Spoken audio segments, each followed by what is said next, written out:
is off right now, but he's here. And can I ask everyone to just move in front, if you don't mind, so we can all be a little closer together. So everyone at the back, if you could just move forward, that would be brilliant.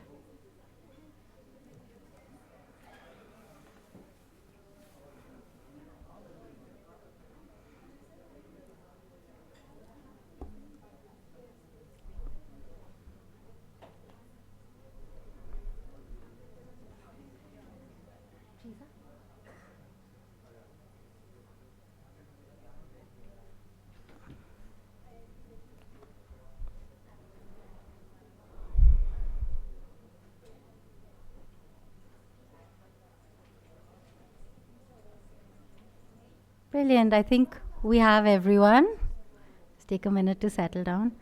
Professor Allen, are you there? Can you hear me? Ah, yes. Hello. Right. We'll just Miracles. brilliant. Excuse me, could you make the volume a bit louder? For me. Yes, for you, for you. Not you. How's that? Oh, not you, Alan. Just the tech system on this end. I always assume that all tech problems are my fault because they usually are.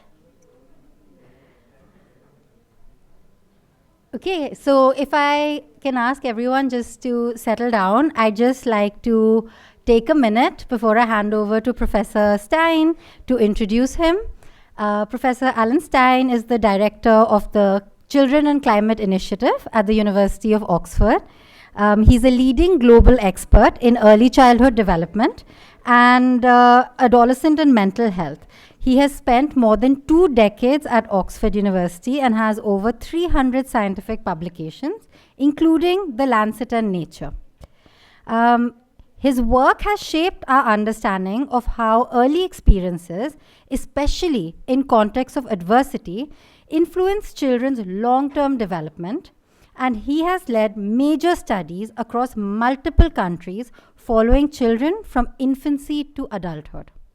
He now brings this deep expertise into the climate space, examining how climate shocks impact children's health, learning, and well being, and what systems must do to protect them. We're honored to have him here with us today.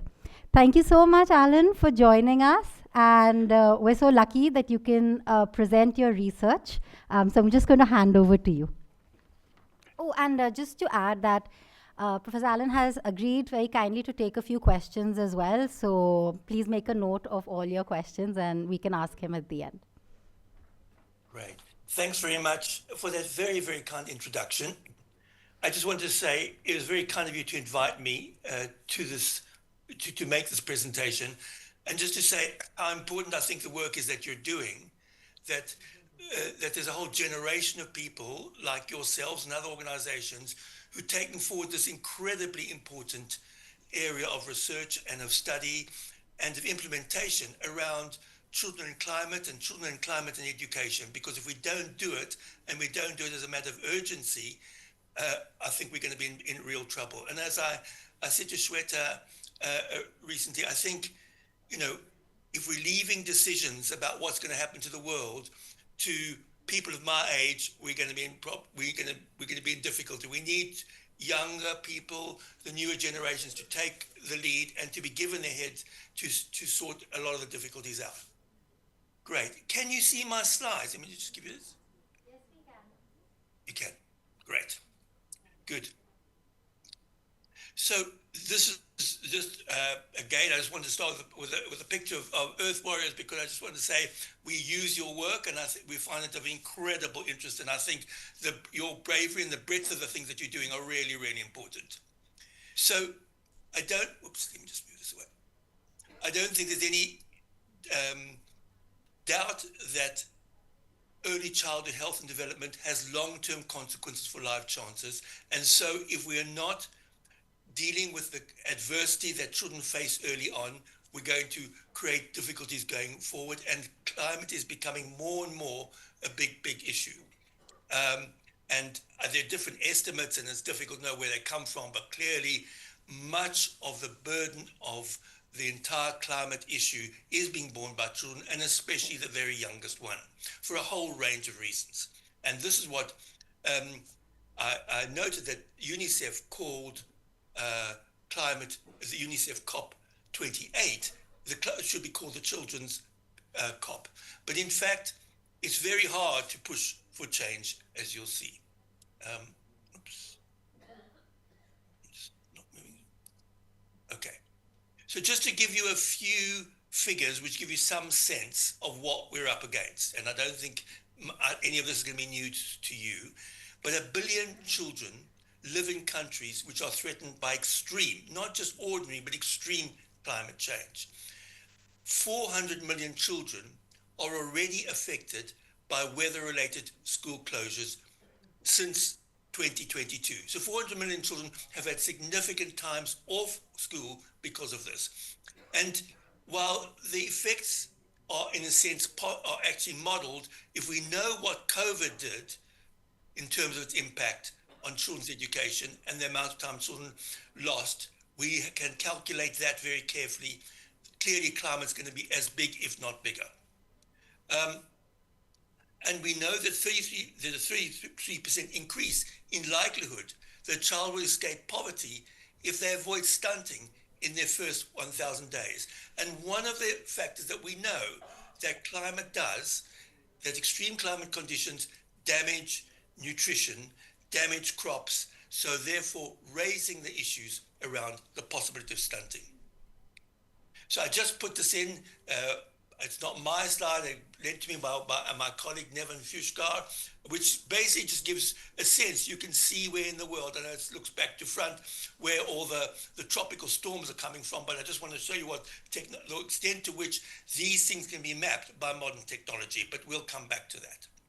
So I just wanted to mention a few bits of evidence that shows why the early years are so important. So we know that children who grow up in poverty, and especially if they are stunted and other forms of adversity related to nutrition, impacts its life chances across multiple domains. They grow less well, they're less likely to complete schooling, they certainly have fewer years of schooling, and their adult intelligence is actually affected, as well as a whole range of life chances. So it's so important not to allow the damage that climate is doing through nutrition and many other factors, including through what it does to parenting, to get a grip. And that's why we need people like yourselves and the groups that are there with you to activate and to become advocates and to fight for this important issue. We can't just let it be. I don't want to get into it, but as you know, there was no mention in the final statements of COP about fossil fuels at all. So we're struggling with a generation who has too many vested interests. We know that child cognition is a very, very important predictor of all sorts of outcomes. But a good start is the best equalizer if we're talking about equity that we know. There are many country studies of fetal growth and brain development, which now show that if you have a good start early on in life, that's the best insurance for the future. It doesn't mean to say it's absolutely, I don't want to depress everybody that it's irreversible. There are things that can be done. Some of our own studies, there's an excellent review by Pia Brito, who is the head of education at UNICEF, on the kinds of things that can be done to change things. Programs like your own, programs, early child programs, which can improve long-term outcome. But the message here is we cannot let the difficult situation with climate slide. We have to tackle it head on now. And the kinds of things that you are doing and the other people I'm sure around the table here are doing is so critical. I just wanted to mention something about pre-primary education, because this has become a bigger issue around the world, and I know that many countries are doing something about it, but I just wanted to show some data that a group of us put together, looking at the PISA outcomes. Now, PISA is called a program of assessment for an international program of assessment. Basically, many of you will know what it is, but it's something that is put together by OECD across 73 countries, and it does numeracy, science, and mathematics, at 15 years of age across multiple countries. It's a standardized test. And what you show is that 1 year of pre-primary education, don't worry about that zero point 0.1 ST, but it is a significant, increases math scores at age 15. 2 years doubles the effect. And what it's showing is that if you give children a good start and you include pre-primary education, it really makes a big difference. And the effects are most notable in East Asia and the Pacific countries. Just also to say about that, as many of you will know, a lot of children who start off with disadvantage get to school and they're really struggling in grade 1 in the first days of school. They're really not equipped. And preschool education is crucial to deal with it. And that's partly why it's such an important thing. So I think education early is very important. And of course, education subsequently, what you guys are doing, is really important too. So what kind of data do we need? This gives you a sense of them. It's just everything: morbidity, mortality, stunting and growth, cognition and attainment, parental responsiveness. So really, we know, and I think we have to be very careful. We're not blaming caregivers at all, and that's an easy thing to do. But adversity, heat, floods, all these things impact people, adults, as well as children, and they impact their ability to care for their children in different kinds of ways. Parents are often, or caregivers are managing incredibly difficult situations all the time in climate exposed areas. Extreme heat, children are struggling to concentrate, even the same with parents. So many things. And domestic violence is a bigger issue, which I won't touch on now. Mental health, and we need to have longitudinal studies and personal stories. Personal stories make a big difference. So this is basically what we are trying to do as a group, generate evidence to affect policy levers and ultimately communication and impact on the ground for children. And our partners are very widespread, and amongst them are UNICEF, the International Center for Equity in Health, which is based in Brazil, ARNEC, which is the Asia Pacific Early Child Development Network, who, and I'm sure there are some members there too, and I met Shweta at that very conference, and they're doing an absolutely fantastic job, and they're really focused on climate. There's an Asia Pacific network, a Middle East network, and one called ISA, which is based in Europe. But they've been really very hard drivers to protect children early on and to advocate for them. And then we have some individual members. I just mentioned two of them who've been fantastic for us and really led what we are doing in climate education. I think of both the conferences, Ashima Gulati and Chavi Kandawal, who've done really pioneering work far beyond anything we have ever done before. So it's wonderful to have them as part of our group. So I just wanted to show you what we're starting to do.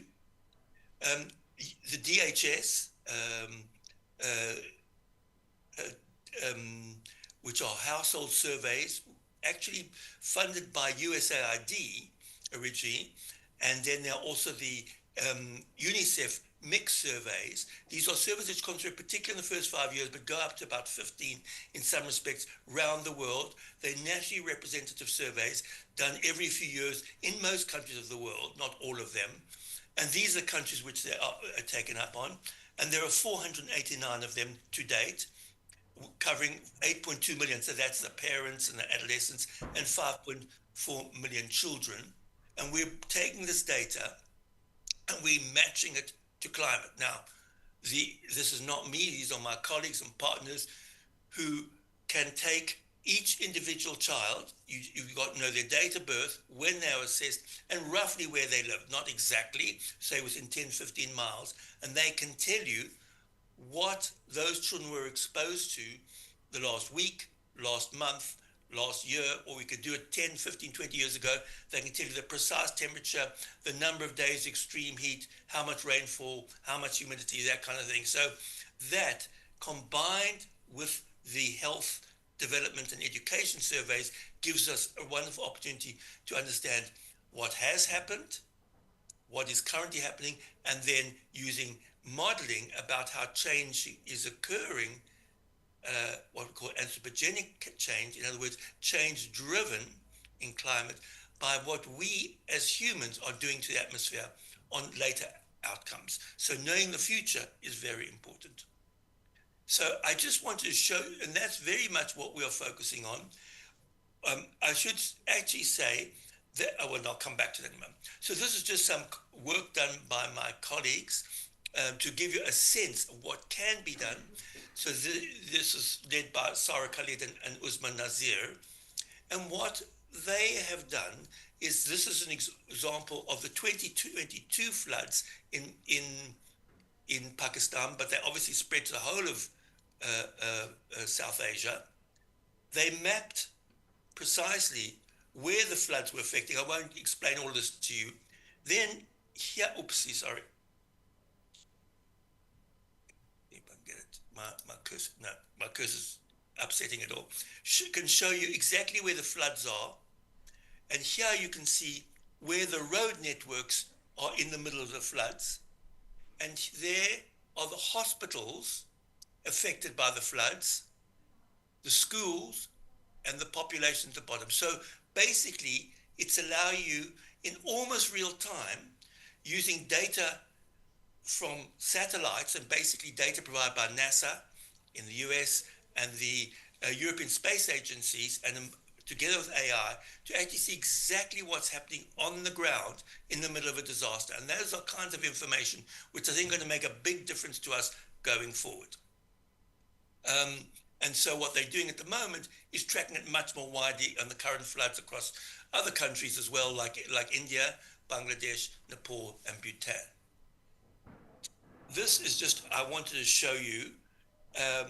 Does anybody, well, it says there, I was going to say, does anyone know where this is? But it says where it is. So this is the Kathmandu Valley, which is, it's the most beautiful picture, as you'll all realize. But at the bottom there, you can see there's smoke coming out of various chimneys.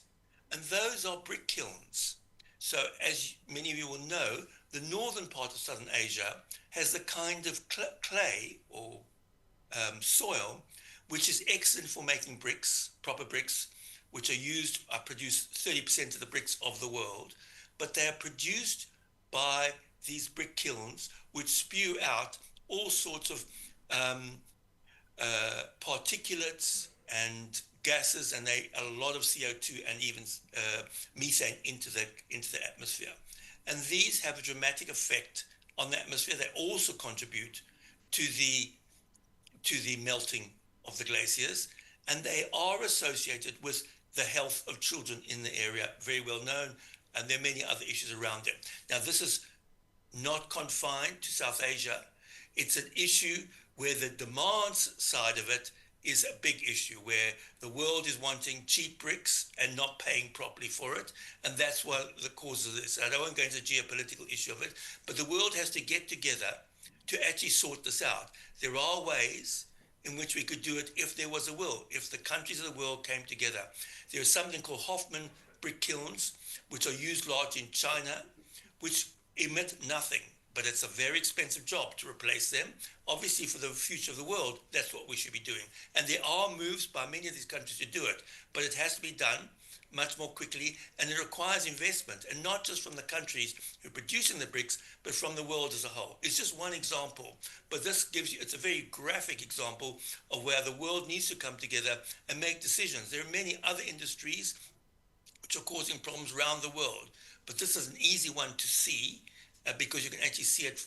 It's so widespread, and there, as I said, many countries trying to do something. So we need to be able to produce the data showing how this affects, and we can show that this affects, for example, the respiratory illnesses in children, and then take this back to a place like COP where people do something, but they're not doing it at a speed that they should be, which is why your kinds of organizations are so critical to the whole story. So you're at the heart of all the climate and education, so I won't go into it, because this is talking to you about things you know much more about than me, but it is so critical. And as I mentioned, we're very lucky. This is some work which was loaned to me by Ashima, as I mentioned before. As you can see, these are These are the refuse pickers, and these are some of the pictures done by children in her group. And as I said, Chavi Kandawal also doing some amazing work amongst many other people. I just want to mention Belém. So as you will know, the COP30 has just completed in Belém at the mouth of the Amazon. And we had great hopes. But our preoccupation was, of course, about children. And it has been a bit of a struggle, but they now have a substantial amount of things in the Belém Climate Action Plan. So the COP presidency, led by Brazil, together with the WHO, have come up with a Belém Climate Health Action Plan for the future. It's a blueprint about what we should be doing. And these are the issues about children.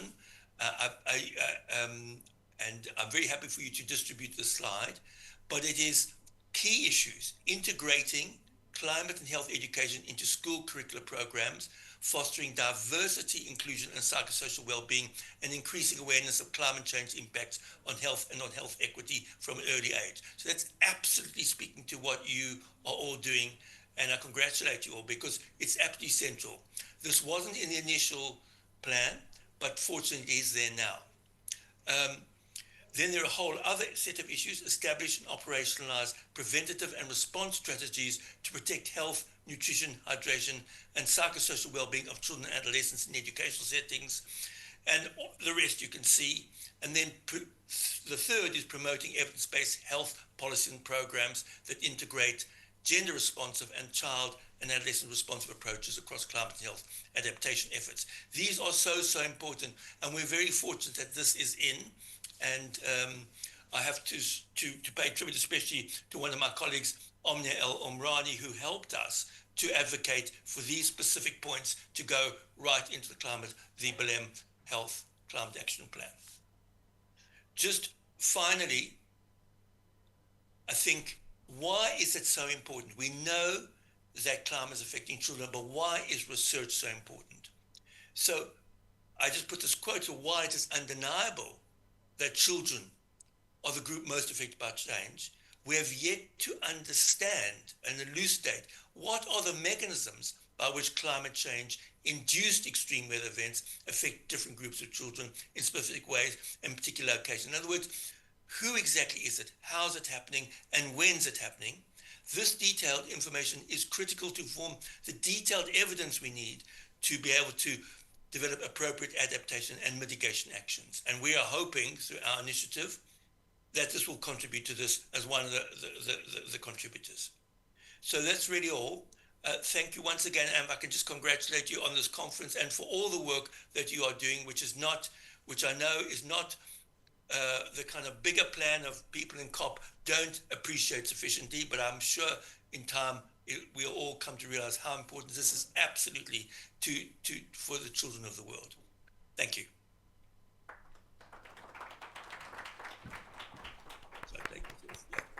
Thank you so much, Alan. I think Alan was, always kind of downplays the amount of important work he himself is doing, and also championing all young people around the world, like Chavi, who I'm sure many of you who work in education know, runs Saturday art class. Ashima, I mean, you saw the pictures of the kids. I think she did this with children that live around Ghazipur landfill, so to really map their feelings and emotions, and the entire team. We also have Nilima here, who's moderating the next panel, who's one of the research partners with Alan. So thank you so much, Alan. That was so insightful. I think what we need is more research than this. I mentioned in the morning today that what we do is we do lip service and we say this is an important topic, but nothing is actually happening. But we know that for something to happen, we need evidence. And I think that's the kind of data and evidence that this kind of research will provide. So thank you. And maybe we can still dim the lights actually so that we can see the projector clearly. And I'd like to open up the floor for questions. Does anyone have any?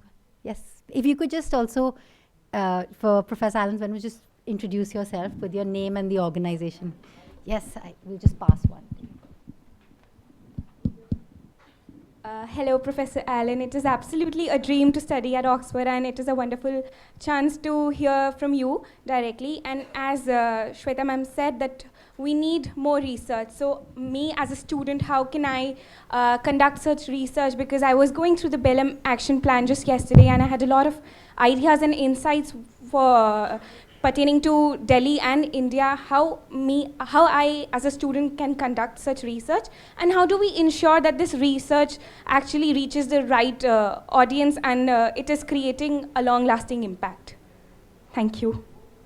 Thanks very much for that question. Can I just ask you where you're working at the moment so I can maybe guide that a bit? Currently, I'm working at the intersection of menstrual health and hygiene with the environmental impact. So, I am currently in a fellowship called National Youth Climate Consortium by Bring Back Green Foundation. Great. And I'm a college student. I'm pursuing biotechnology. Great.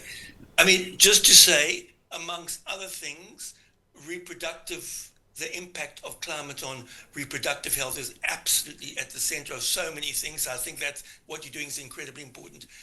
I mean, it's difficult to say what individuals can do other than, I think, obviously you can set up your own organization, but joining established organizations, I mean, ARNEC, and you'll hear from Nalima, are doing so much work, and they're doing so many different things in different countries, and so much innovation. And I think joining organizations like that is a credible way of going ahead. There are also many universities that are involved in and organizations in health and education. I mean, if there was something specific that you were interested in, you could always drop us a note. We perhaps just say there are people, it's not me personally, who in our group who are doing a lot of work on women and been very concerned about women and young women and girls in school and the whole issue of menstrual health and the impact on that and the lack of recognition of the needs of women, climate notwithstanding, and the complications that climate has created for this. So I think, I mean, being advocates is very important. Recording, even in small ways, what's happening in your communities. Writing articles is always a good thing to do. Producing small studies can be very helpful, but also joining organizations. So Googling and seeing what is happening in your area, in where you live, and see whether there's somebody who's working on this in particular. And I'm sure there are many people working on this area. Thank you. I'm on my way to navigate through this, and your answer really helps. Thank you. Pleasure. We have one more question. Hi, Dr. Allen, thank you so much for sharing about the study that you're doing. I think this is what we need.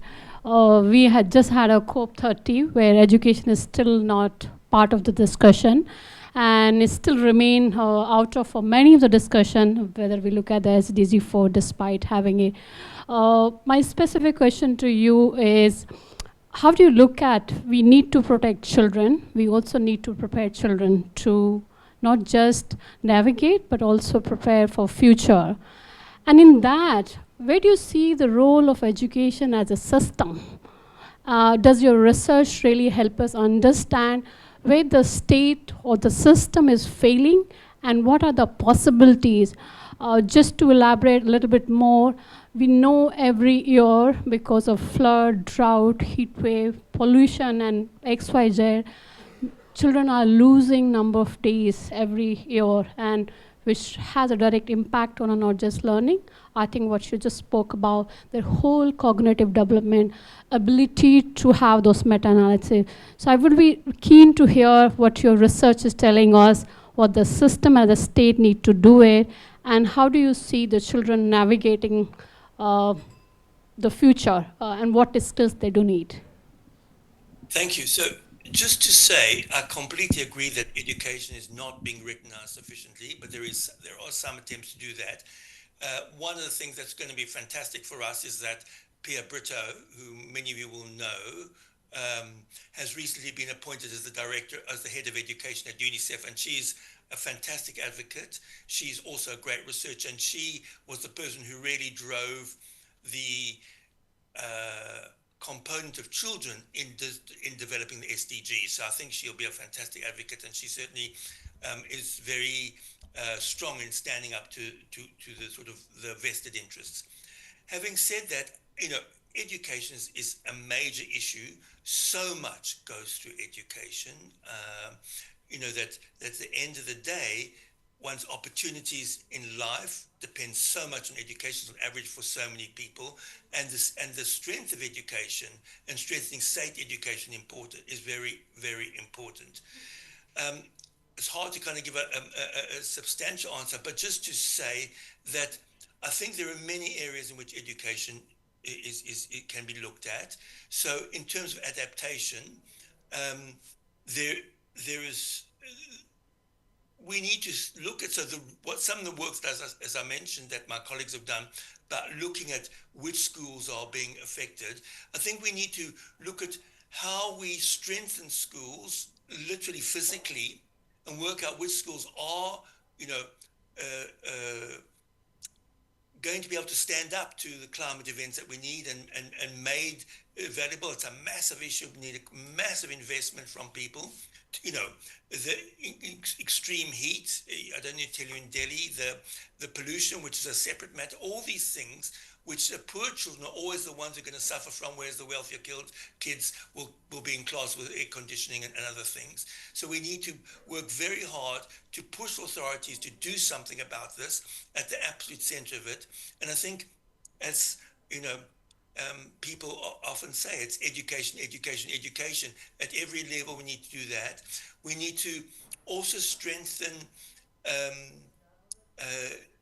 online sort of distance learning things. So parents need to be helped, children need to be helped. How do you keep, if there are going to be climate disasters, how do you keep things going? So, for example, now just as I mentioned, as you probably remember, there was a very big earthquake in China several years ago.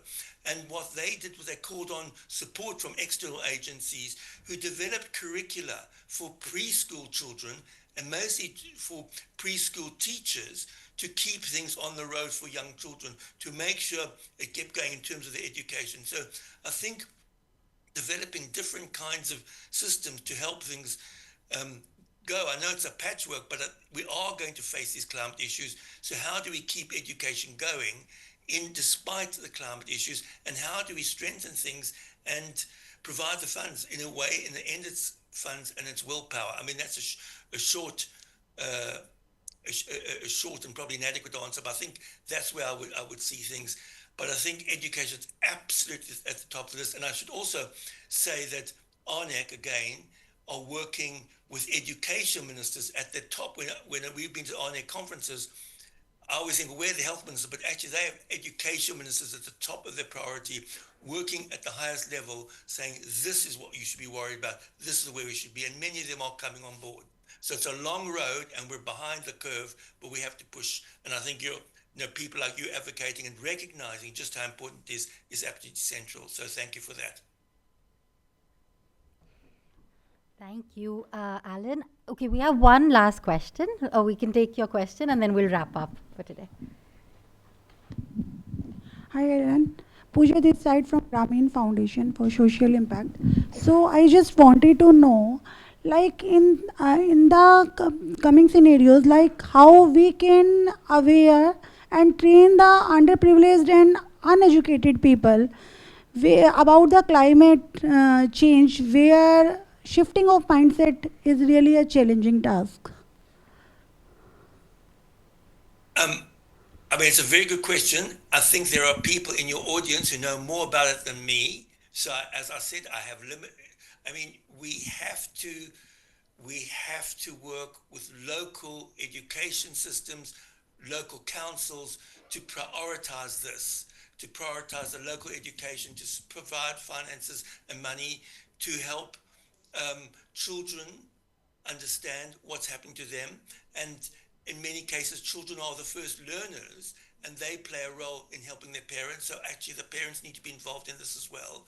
So I think, and I can give you just examples that as Shweta mentioned, Chavi and Ashima, where they're actually working with groups in informal setting to help the children understand about what's happening to them, to actually empower them to take action. I think we're not going to be able to give them a big broad picture, but to actually give them a sense that there are small things that they can do, and once they feel that there are things that they can do, I think they're much more likely to drive this forward.